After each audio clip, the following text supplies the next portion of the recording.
Salam sejahtera saya ucapkan kepada Dr. Rohayati dan rakan-rakan sekalian. Pada hari ini, saya akan membentangkan kajian modul pengajaran saya yang bertajuk Modul Pengajaran Watak dan Perwatakan dalam mata pelajaran Kesusasteraan Melayu berdasarkan model pengajaran Robert Glaser. Kajian ini memfokuskan pengajaran watak dan perwatakan dalam prosa moden iaitu cerpen, novel dan drama berdasarkan model pengajaran Robert Glaser. Model ini telah diperkenalkan pada tahun 1962 yang menekankan 4 elemen utama iaitu objektif pengajaran, pengetahuan sedia ada, kaedah mengajar dan penilaian pencapaian.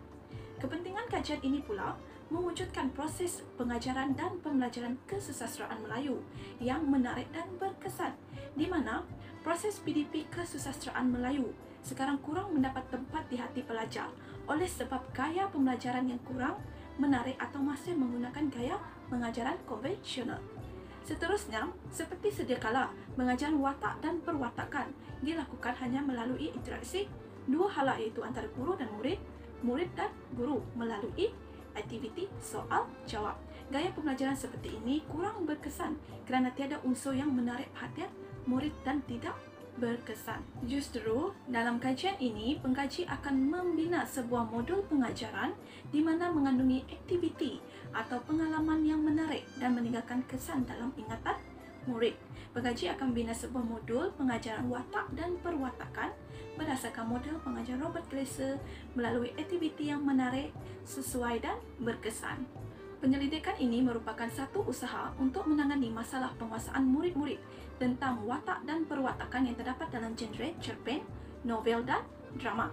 Kajian ini dibuat untuk menghuraikan langkah-langkah penggunaan modul pengajaran watak dan perwatakan dalam mata pelajaran kesusasteraan Melayu serta mengkaji kekuatan dan kelemahan modul ini sebagai bahan PDP dalam mata pelajaran kesusasteraan Melayu bagi genre cerpen, novel dan drama di sekolah menengah. Objektif pembinaan modul ini ialah yang pertama, membina modul pengajaran watak dan perwatakan bagi mata pelajaran kesusasteraan Melayu berdasarkan model pengajaran Robert Glaser. Objektif yang kedua pula mengkaji kekuatan dan kelemahan yang terdapat dalam modul pengajaran watak dan perwatakan bagi mata pelajaran kesusasteraan Melayu berdasarkan model pengajaran Robert Glaser. Kepentingan kajian ini terbagi kepada 3 iaitu guru, pelajar dan institusi pendidikan iaitu sekolah menengah. Kajian ini penting kepada guru kerana dapat menjadi sumber rujukan dan motivasi kepada guru untuk membuat inovasi pada pengajaran agar proses PDP lebih difahami dan diikuti oleh pelajar. Seterusnya, kajian ini juga penting kepada pelajar kerana dapat membantu meningkatkan kefahaman atau penguasaan mereka terhadap watak dan perwatakan yang terdapat dalam cerpen, novel dan drama iaitu prosa moden bagi mata pelajaran kesusasteraan Melayu. Dan akhir sekali, kajian ini penting kepada institusi pendidikan iaitu sekolah menengah yang menawarkan mata pelajaran kesusasteraan Melayu kerana modul ini boleh digunakan sebagai salah satu bahan PDP yang penting. Ini dapat membantu melancarkan proses PDP kerana penggunaan modul ini bersesuaian dan menepati kehendak silibus. Skop utama kajian ini adalah berfokuskan membina, melaksanakan dan mengkaji kekuatan dan kelemahan modul pengajaran watak dan perwatakan bagi mata pelajaran kesusasteraan Melayu.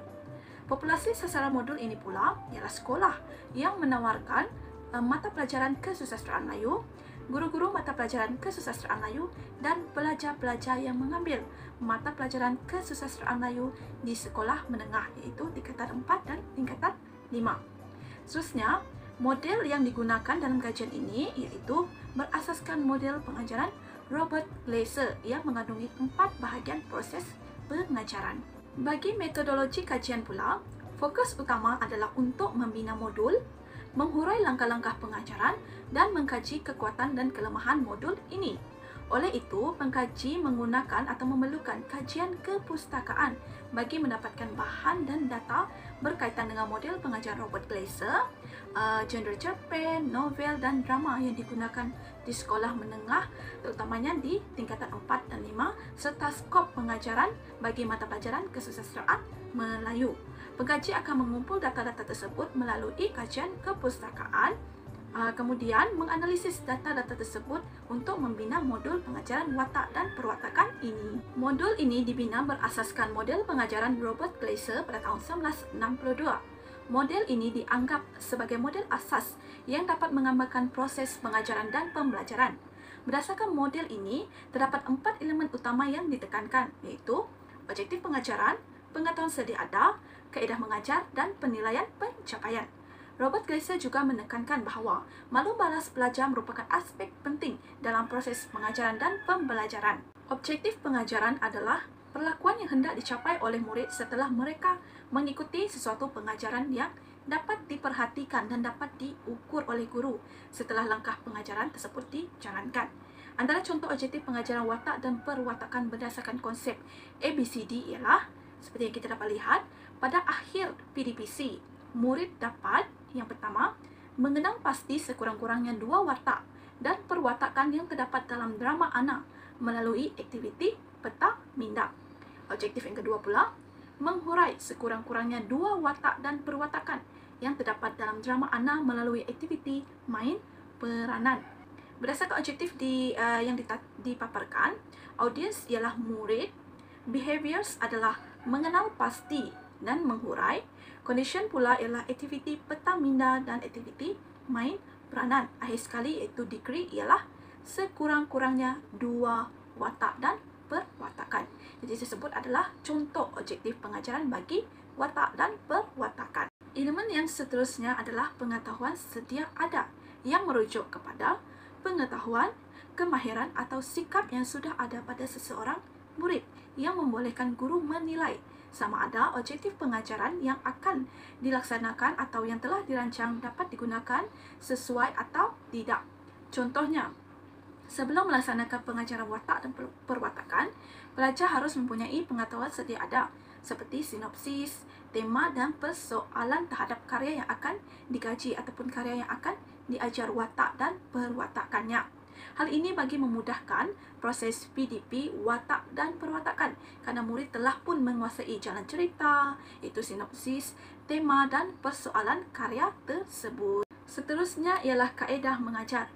Kaedah mengajar yang sesuai hendaklah dirancang terlebih dahulu supaya isi pelajaran dapat disampaikan dengan berkesan. Aktiviti pengajaran seperti memberi keterangan, menyoal, merangsang dan menarik perhatian dilaksanakan di peringkat ini. Murid juga terlibat dengan aktiviti pembelajaran seperti memerhati, menumpukan perhatian, berbincang dan menyelesaikan masalah. Dalam modul ini, pengaji menekankan 3 kaedah atau inovasi dalam mengajar watak dan perwatakan bagi genre cerpen, novel dan drama dalam peringkat perkembangan. Antara contoh 3 kaedah atau inovasi tersebut ialah aktiviti main peranan di peringkat yang pertama atau langkah 1, kemudian aktiviti peta minda dalam langkah yang kedua, dan aktiviti pembentangan di langkah yang seterusnya. Untuk aktiviti main peranan, murid akan melakonkan watak dan perwatakan yang terdapat dalam karya yang dikaji. Seterusnya ialah aktiviti peta minda. Selesainya aktiviti main peranan sebentar tadi, pelajar masih berada dalam kumpulan yang sama. Setiap ahli kumpulan akan berbincang tentang perwatakan watak kumpulan masing-masing.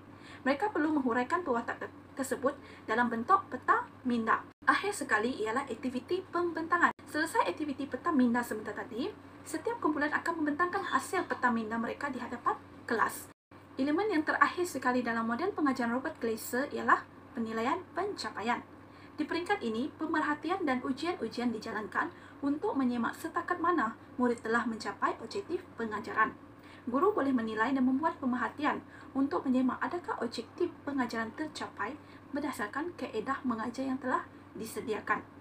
Setelah komponen tersebut dilaksanakan seperti aktiviti main peranan, aktiviti peta minda dan aktiviti pembentangan, guru boleh menilai dan membuat pemerhatian secara individu. Sebab aktiviti-aktiviti yang diketengahkan sebentar tadi merupakan aktiviti berkumpulan. Maka di peringkat penilaian pencapaian ini, guru boleh melaksanakan aktiviti kuis. Misalnya, aktiviti kuis ini akan mengukuhkan pemahaman murid berkaitan dengan watak dan perwatakan. Seterusnya, saya akan membentangkan kekuatan dan kelemahan modul pengajaran ini. Kekuatan utama modul pengajaran watak dan perwatakan ini adalah sebagai panduan untuk guru dalam melaksanakan pengajaran watak dan perwatakan dalam genre cerpen, novel, dan drama. Selain itu, modul ini juga mempunyai bahan bantu mengajar dan belajar yang minimum dan tidak memerlukan kos yang tinggi. Contohnya tadi, antara bahan bantu mengajar yang telah digunakan hanyalah buku teks atau buku karya tersebut. Lepas itu adalah kertas sebak ataupun kertas maco, kemudian marker pen dan selotip untuk menampalkan hasil peta murid di dalam kelas. Kekuatan yang ketiga pula adalah untuk membantu guru melaksanakan proses pengajaran dan pembelajaran dengan lebih teratur, terancang dan sistematik karena telah disediakan aktiviti-aktiviti yang sesuai dan tidak rumit untuk dijalankan atau dilaksanakan dalam bilik darjah. Menitik beratkan aktiviti berkumpulan juga merupakan kekuatan modul ini kerana pengajaran secara berkumpulan membawa manfaat kepada murid yang berada di tahap lemah yang mendapat bantuan daripada murid cergas. Manakala kelemahan modul pengajaran ini yang pertama iaitu modul ini hanyalah asas dalam pengajaran, maka guru perlu menambah baik kemahiran-kemahiran lain bagi menjayakan pengajaran watak dan perwatakan dalam genre cerpen, novel dan drama. Sebab berdasarkan model pengajaran Robert Glaser, elemen yang ditekankan merupakan elemen pengajaran dan pembelajaran yang asas itu harus ada objektif pengajaran, pengetahuan sedia ada, kaedah mengajar dan penilaian pencapaian. Guru harus mengguna atau menambah baik kreativiti, kemahiran lain untuk mewujudkan suasana yang lebih menarik, lebih berkesan kepada murid. Kelemahan modul pengajaran yang kedua pula ialah tidak semua murid dapat mengikuti langkah pengajaran modul ini kerana potensi setiap murid adalah berbeza-beza. Pastinya terdapat pelajar yang tidak berminat atau tidak dapat mengikuti kaedah-kaedah yang digariskan dalam modul pengajaran ini. Contohnya adalah aktiviti main peranan. Tidak semua murid mempunyai kemahiran untuk berlakon dan mungkin ada pelajar yang tidak berani, tidak berkeyakinan untuk berlakon di hadapan kelas. Kalau ada segelintir pelajar sebegini, pasti dia akan menimbulkan kesan terhadap proses pengajaran dan pembelajaran. Maka proses pengajaran tersebut ataupun aktiviti main peranan tersebut akan kelihatan tidak menarik dan murid-murid akan merasa bosan. Kelemahan yang terakhir pula, aktiviti main peranan ini juga tidak akan dialami oleh semua murid oleh sebab kekangan masa dan hanya bergantung dengan jumlah watak dalam karya. Maka akan terdapat segelintir murid tidak dapat mengalami perwatakan watak-watak yang terdapat dalam karya, dan ini sedikit sebanyak mempengaruhi pemahaman mereka terhadap watak dan perwatakan dalam karya yang diajar. Sebagai rumusan, penyelidik telah membina modul pengajaran, menghuraikan langkah-langkah pengajarannya ataupun langkah-langkah pelaksanaannya dan membincangkan kekuatan dan kelemahan modul ini. Oleh itu, modul pengajaran watak dan perwatakan bagi mata pelajaran kesusastraan Melayu berdasarkan model pengajaran Robert Glaser ini dapat memberi manfaat kepada pelajar, guru dan institusi pendidikan iaitu sekolah menengah. Penggunaan pendekatan, teknik dan kaedah dalam proses pengajaran dan pembelajaran amat penting agar sesuatu pembelajaran dapat dicapai dan digarap dengan baik dan sistematik, terutama dalam pengajaran watak dan perwatakan yang terdapat dalam genre cerpen, novel dan drama.